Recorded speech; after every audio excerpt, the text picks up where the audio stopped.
En esta serie de videos queremos hablar de algunos conceptos importantes que consideramos todo el mundo debe tener muy claros. Indígena. Siempre que se habla en un ámbito ajeno respecto al asunto indígena, se parte de la falsa premisa de que ser indígena o lo indígena es inferior a lo cosmopolita, a lo moderno, a lo actual. Se habla de darles asistencia e incluso aquellos más inmersos en el tema hablan de ir al rescate de lo indígena, como si los indígenas necesitaran algún tipo de mesías, como si ellos no pudieran salir adelante sin nuestra pronta intervención. Más cerrados no podemos estar. Indígena es un vocablo de origen latino que simplemente designa natural de una tierra. Si nos apegamos a la definición, indígenas somos todos. Todos somos naturales de un país. Una persona nacida en Monterrey, otra nacida en la Sierra de Arrámuri y otra nacida en Mérida son todos indígenas mexicanos. Todos nacidos en el territorio de la República Mexicana y por tanto todos iguales. Ninguno más que el otro. Todos mexicanos. Aunque sobre la palabra mexicano hablaremos más adelante. Pero entonces, ¿de dónde viene la connotación peyorativa de lo indígena? Muchos dirán que de la colonia, y pues hace mucho sentido, más si en toda nuestra educación básica, y en algunos casos también en la superior, nos repiten que la pirámide de estructura social novohispana dejaba a los indígenas debajo de los españoles, de los criollos, que eran los hijos de los españoles nacidos en la Nueva España, y de los mestizos, hijos de padre español y madre indígena. Habrá que recordar que durante mucho tiempo a lo que ahora llamamos indígenas se les llamó indios, por esta confusión de que Colón creía haber llegado a las Indias, y aun cuando se demostró se trataba de otro continente desconocido para los europeos, estos optaron, para no complicarse tanto, llamar a estos territorios Indias Occidentales. Pero en la realidad práctica, la colonia fue bastante benevolente con la población originaria del territorio.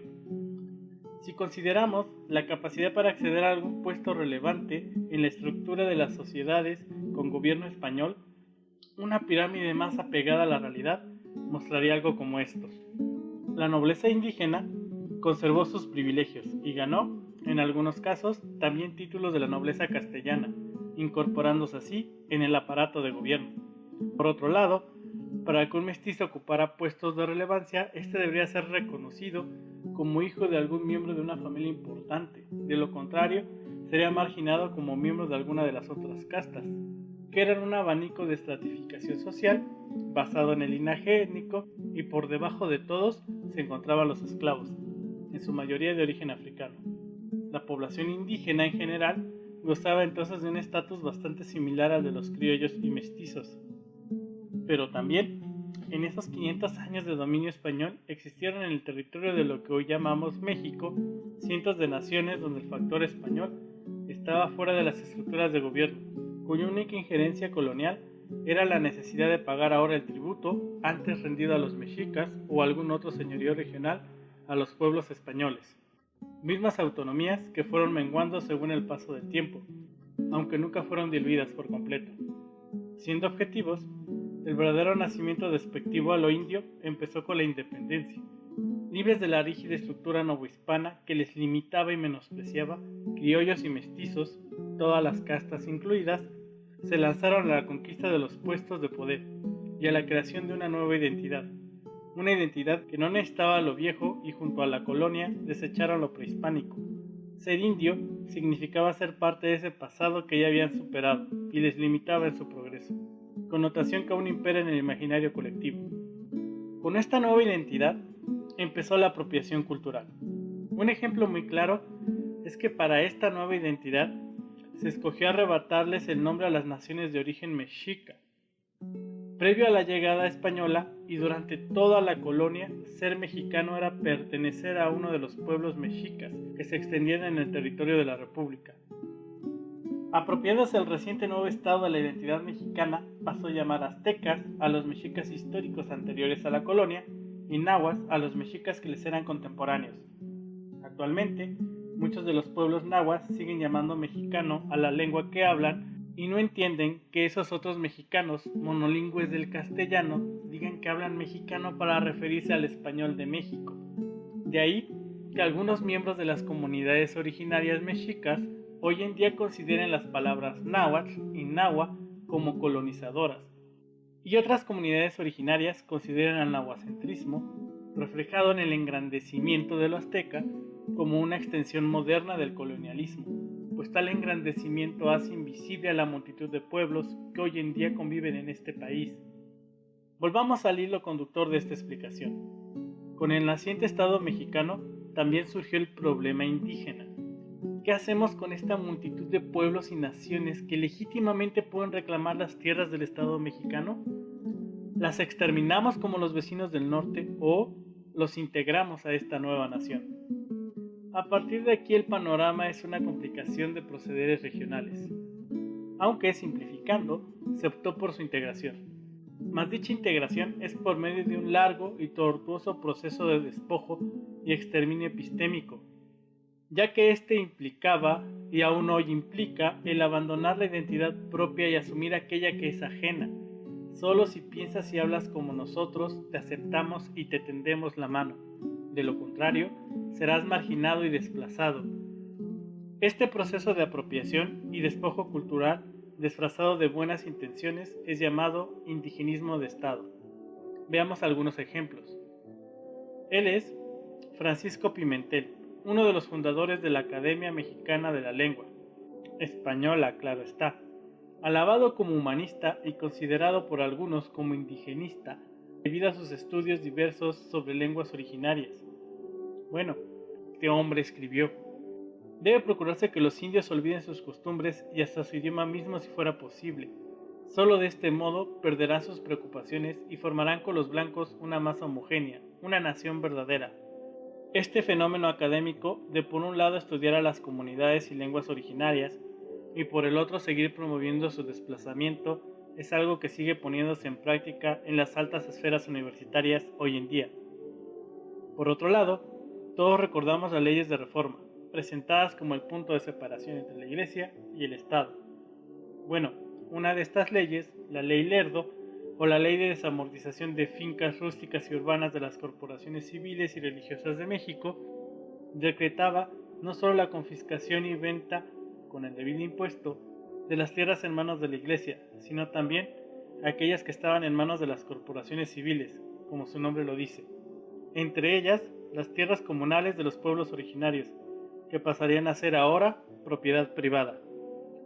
Los indígenas debían pasar de un sistema de gestión comunal de la tierra a ser pequeños propietarios de ella, siempre y cuando pudieran pagarla. Esto únicamente fortaleció la figura del hacendado, favoreciendo así los abusos señalados del porfiriato.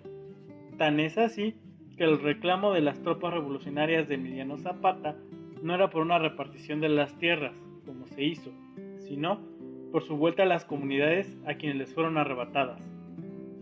Como último ejemplo, tenemos a José Vasconcelos, creador del escudo y el lema de la máxima casa de estudios mexicana, quien en su texto sobre la raza cósmica señala el mestizaje con los nativos americanos como uno de los factores del retraso de las naciones hispanoamericanas. Y no es cuestión de entrar en debate con su visión del mestizaje como un camino a la creación de una raza superior, sino que tal discurso niega la existencia de las comunidades originarias y centra el progreso en los factores preponderantes de origen europeo, por considerarlos superiores. Vasconcelos, como recordaremos, fue el principal impulsor de la educación básica consagrada en la Constitución de 1917. Creó los libros de texto, las escuelas rurales y convirtió a cada profesor, según su propia visión, en un apóstol de la educación. Una gran obra en verdad. Combatió el analfabetismo y sentó las bases del progreso. Pero con las escuelas llegó también la discriminación selectiva para los miembros de las comunidades originarias y se aceleró el proceso de muerte de sus lenguas, como ya había sentenciado Pimentel. Aprende a leer y a escribir, pero hazlo en español. ¿Quieres ser licenciado, ingeniero, físico, filósofo? No hay problema, estudia, pero hazlo en español. Lee el Quijote, aprende a Platón, a Aristóteles, a Descartes, olvida tu lengua, tus raíces, sé uno de nosotros. Lo que los conquistadores y 500 años de colonia española no consiguieron, el moderno Estado mexicano post-revolucionario lo ha conseguido en menos de un siglo. llevar a las lenguas originarias al borde de la extinción. Y no han sido los militares o las policías, han sido las escuelas. Previo a la Revolución, México era un país políglota. El español imperaba como la lengua franca necesaria para el comercio y los trámites de gobierno, pero el desenvolvimiento diario en la comunidad se hacía en la lengua propia. Y ahora hay políticos y figuras relevantes que nos vienen a hablar de un México bilingüe, porque aparentemente el español y el inglés son las únicas lenguas que vale la pena aprender. Hoy, en el 2018, cerca del 7% de la población habla una lengua indígena, y su uso se ha refugiado en los núcleos familiares. De los cientos de mundos reflejados en estas lenguas, solo quedan 68, y los pronósticos para la mayoría de ellas no son halagüeños. Es verdad que en las últimas décadas han surgido esfuerzos por el mantenimiento, promoción y difusión de las lenguas originarias, pero con presupuestos, programas y alcances limitados, su impacto es poco, pues son solo un paliativo para los daños de la verdadera política educativa del Estado. Como vemos, lo indígena es algo que ha quedado encapsulado dentro del Estado que llamamos México, algo no homogéneo, una paleta de colores diferente que comparte tonalidades con lo mexicano, mas no es igual. Y aquí habrá que hacer una precisión y empezar a darle la vuelta a nuestra forma de pensar. Indígena es una categoría que usa el Estado para nombrar a toda una gama de pueblos e identidades que han sufrido este encapsulamiento, una forma de minimizarlos. Si no entras dentro de la identidad que hemos construido, entonces eres indígena, sin importar las diferencias que tengas con los miembros de otros pueblos a los que hemos tenido a bien llamar igualmente indígenas. Te vamos a tratar igual. Es más, este video en su explicación primera ha pecado de lo mismo. Para facilitar la narrativa del panorama histórico, hemos tratado el término indígena como algo homogéneo, cuando en realidad no lo es. Yasnaya Elena Aguilar Gil, activista e investigadora mije, a quien, si llega a ver este video, le pedimos disculpas si considera el retrato que hacemos no le hace justicia, y a quien les recomendamos leer y seguir, sostiene que los pueblos indígenas en realidad son naciones que no consolidaron un estado y quedaron atrapadas dentro del territorio de los pocos estados modernos durante su conformación. Y es esta condición el principal factor que tienen en común, y por tanto rechaza el apelativo de indígena fuera de esta connotación. Sí, indígena cuando hablamos de la lucha y resistencia de estas naciones frente al estado hegemónico. Sí, indígena cuando hablamos de los procesos de desplazamiento, despojo y migración forzada. Sí, indígena cuando hablamos de las lenguas que pertenecen a estos pueblos para hacer visible a este conjunto de naciones. Pero no indígena cuando hablamos de categorías identitarias, arte, cultura, cosmovisión, tradición. No existe como tal un arte indígena, pues el arte es concebido de diferentes formas por cada una de estas naciones. No puedes calificar por igual la narrativa mije que la narrativa náhuatl o la celtal, pues cada una posee funciones poéticas propias y distintas entre sí. Lo mismo pasa con la fotografía, la música y un largo etcétera. No existe una fotografía indígena. Existe fotografía hecha por manos indígenas, pero eso no la hace inferior o superior a la fotografía realizada por otras manos. Lo que le da su valor es su calidad bajo los parámetros del arte mismo. Si queremos referirnos a estos elementos y darles la importancia por sus autores, valdría más hablar del arte rarámuri, del arte huirarica, del arte cora, etc., y no del arte indígena. Desde este punto de vista, son indígenas mexicanos también los miembros de las comunidades afromexicanas y gitanas, como de cualquier otra nación que ha sido encapsulada dentro del territorio de la República. Aunque sus orígenes se encuentren al otro lado del mar, mantienen en común con las naciones de Mesoamérica y Aridoamérica su condición de resistencia ante la identidad nacional impulsada por el Estado. Tenemos así dos tipos de identidad mexicana: la nacional, propia del Estado, homogénea, hispanoparlante, mestiza y mayoritaria, y la indígena, que es heterogénea. Heterogénea porque en realidad hablamos de decenas de identidades, políglota y también mestiza, pero minoritaria. Y decimos que es también mestiza porque así como la identidad nacional ha bebido de lo indígena para enriquecerse y moldearse, lo han hecho también las identidades indígenas. No es que hayan quedado inmutables, se han desarrollado y han evolucionado a la par que la identidad nacional, y seguirán haciéndolo en un futuro. Ahora mismo lo hacen. Queda claro que la dicotomía inicial propuesta de indígena versus modernidad es falsa, pues un indígena es tan moderno como cualquier otro mexicano. Aquello que les limita es la connotación peyorativa imperante. Los indígenas ven la televisión, van al cine, escuchan la radio, gustan de expresiones nacionales y extranjeras, visten jeans y usan computadoras. Solo conciben su identidad de una forma diferente a la nuestra. Sí son mexicanos, pero antes de eso son Shua, Ñañú, Actutunacu, Ingiba, etc. Pero así como un indígena puede asumirse también como mexicano, alguien ajeno a cualquiera de estas identidades no puede asumirse como tal. Es un error decir nuestras lenguas indígenas, pues si no las conoces o las hablas, no son tuyas. E incluso aquellos que hablamos una lengua indígena, no podemos apropiarnos de las demás lenguas si no las conocemos. Podemos decir nuestra lengua mexicana, nuestra lengua zapoteca, nuestra lengua purépecha, pero no nuestras lenguas indígenas. Y así, como no son nuestras lenguas indígenas, tampoco son nuestros pueblos indígenas, ni nuestras culturas indígenas, pues no pertenecemos a ellas. Actualmente se estima que existen 68 lenguas originarias en el país. Podemos hablar entonces de al menos 68 naciones que conviven en el territorio de la República Mexicana.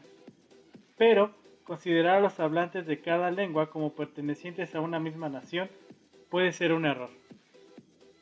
La nación Ñañú del Valle del Mezquital no es la misma que la Ñañú de Lerma, aunque comparten la lengua y muchos elementos en común. Se trata de dos naciones autónomas entre sí, y lo mismo pasará con cada una de las lenguas que hemos mencionado. Recapitulando, indígena es una palabra que simplemente designa al natural de una tierra, pero que posee una carga sociocultural peyorativa, y que tiene su origen en la conformación de la identidad nacional mexicana, y que tuvo su mayor acentuación durante el siglo XX.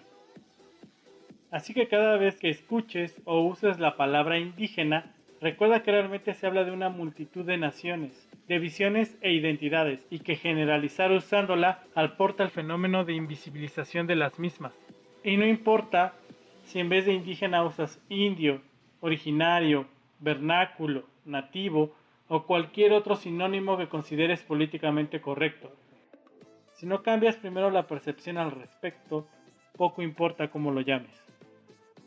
Empecemos a construir una concepción del mundo y de lo mexicano donde puedan convivir por igual todas las identidades. Un mundo donde quepan muchos mundos.